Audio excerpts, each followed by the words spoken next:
that intro, I put a bunch of time into that.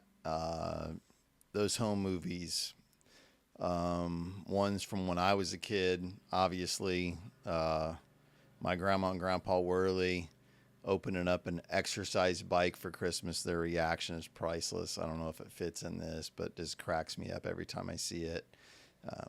I don't know why they wanted an exercise bike or if they even used it. My Uncle Joe and Aunt Jean, uh, with me and my sister when we were little, they were the best. I don't know. I've met a lot of people in 53 years, and I don't know a whole lot of people that were better than those two. Both of them teachers. Uncle Joe, a golf coach at college. Maybe it's in the blood. I don't know. Um, and then obviously the ones of my kids, the boys being the boys, and Hannah singing "I'm a Little Teapot." Um, it doesn't get better than that. Um, this morning, obviously, I've titled this one "So You Want to Be a Middle School Girls Basketball Coach." This morning, Coach Argo and I went to Lincoln for a fifth and sixth grade girls basketball team. 3 years ago, we started letting fifth graders play on the seventh grade team because we didn't have enough kids. And so we've got a number of fifth graders this year, sixth graders, seventh graders, and eighth graders. We only have four eighth graders on our team, on the eighth grade team. So we're just mixing and matching everybody. And today, Lincoln, a number of weeks ago, had asked us if we wanted to play in a fifth and sixth grade game, and we said we could. And we were trying to find a date to actually do it. And today was the day. Um, Today was a fun coaching day. I drove. We didn't take a big bus. We only took the team. We took one of our little white buses. And if you don't know the little white buses, um, obviously more up close and personal than a big bus. And so they obviously have dual back wheels like a big bus. So before all six wheels hit what we call Chestnut Street here in Mason City, the main road that goes through town as we're heading to Lincoln, before all six of the tires hit Chestnut, the girls start in with A, B, C, D, E, F, G. And I know that's beautiful singing, but I'm going to stop now. I used to sing that to my children when they were little. But they sang, those fifth and sixth grade girls sang the whole way to Lincoln.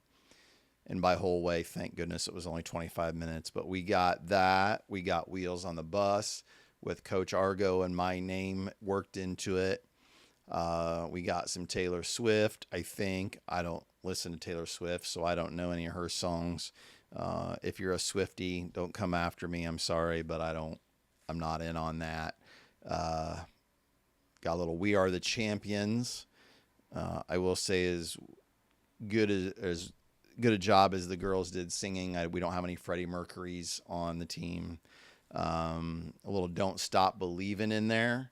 Uh, no Steve Perry's either, but I'll give them credit. They were giving it the best they could on that one. Hard to believe that I was 10 years old. That came out in 1981, and I was obviously born in 71. So it was a fun trip over to Lincoln, and we're about 3 weeks away from the season possibly being over, depending on what we do in the regionals. And when you drive a white bus, if you've never driven one of the littler buses or a bus at all, you have a mirror up above you that you can look at that lets you obviously see what's going on behind you with the kids, but also that shows you what's going on out the window, so like your rear view mirror. And I kept looking up there, and those kids were just having an absolute blast. They were having so much fun with their friends. They honestly probably weren't clearly thinking about a basketball game that they were getting ready to play within a half hour, 45-minute period of time, but they were having the absolute time of their lives, just singing away. And the old coach in me, or the young version of me, would have probably been mad about it. Like, why aren't you thinking about what you were doing on offense and what we're going to do on defense and how are we going to break their press? And What are we going to do? What are our out of bounds plays? Why aren't you focused on what we're getting ready to do? But thank God 53-year-old me just sat there and enjoyed it and smiled. And Coach Argo and I laughed about what they were doing and their teammates. They were having fun with their teammates. And luckily for them, they live in a time where they have a supercomputer in their pocket and they can take it out. And that supercomputer has a microphone and a camera and they can record it and they can look back and watch those videos and remember those memories of when they were a kid. And it had nothing to do with winning or losing that basketball game this morning. And there's nothing wrong with that. Maybe 20-year-old or 25-year-old me would have disagreed, but 53-year-old me knows you enjoy those moments. They're a team, and they were having fun together. And we got over there, and we played well. We played hard. We gave the team we played everything we had. We didn't win the game, and that doesn't have anything to do with the memories that I'll have from today's game. I've always wanted to win. I want to win games. I'm sure there's people that might be watching this that I coached their kid or they watched me coach and they thought, well, it never seemed like it. Well, I did. But I hope that I always had a better perspective. I hope that I understood that it was more than that. See, I'm a guy that's probably coached at least 2 teams that didn't win a game in a season. I know, well, last year we didn't win an 8th grade game, and I think there was at least one other year where we may have won. I probably won a single game twice. I don't know. And I have a really fancy, it looks like a Super Bowl ring in the room next to me from winning the state championship. I've been to Peoria twice with a bunch of great kids who were terrific basketball players and a coach who was able to get the most out of his team. And I've been on all sides of it. And in the end, it's still all about that fun they have, the relationships they build, and kids need it. This isn't the world that I grew up in. The stuff that goes on in the world today is not the stuff that went on in the world that I grew up in the late or in the mid 80s when I was in the middle school. It's different. They need to be a part of a team. They need to have that opportunity to build relationships with other kids. They need to look out for one another. They need to have fun when it's time to have fun. And they need to let things go, like losses, when it's okay to let them go. They need to not worry about playing time. They need to not worry about the number of shots they make. They need to worry about working really hard, doing the little things that make life what it is, and enjoying the moment, living in the moment. Today, like I said, as we drove over there, I'm thankful that I'm not that smart, that I'm not that guy.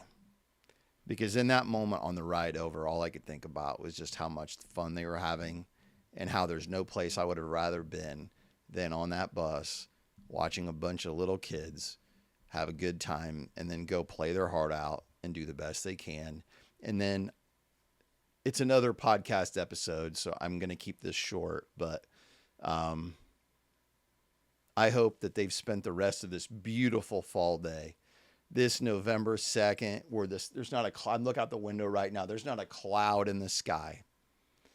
And I got a window open and it's just beautiful out.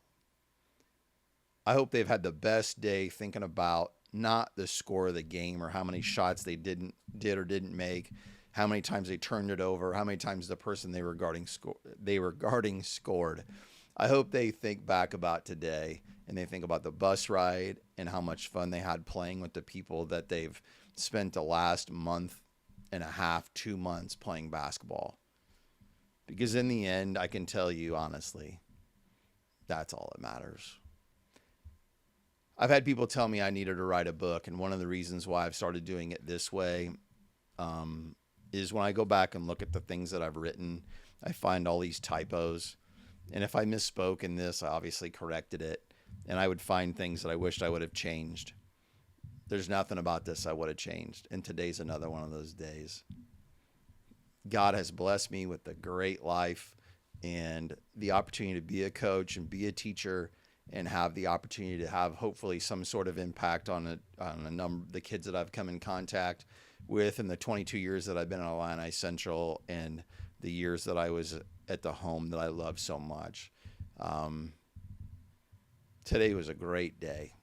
This morning was a great morning, and I hope that you can find those things in your own life. I hope that if you listen to this or watched it, the way I'm changing it, because I'm getting ready to do some different things, I'm not kidding. Life is good. Take care.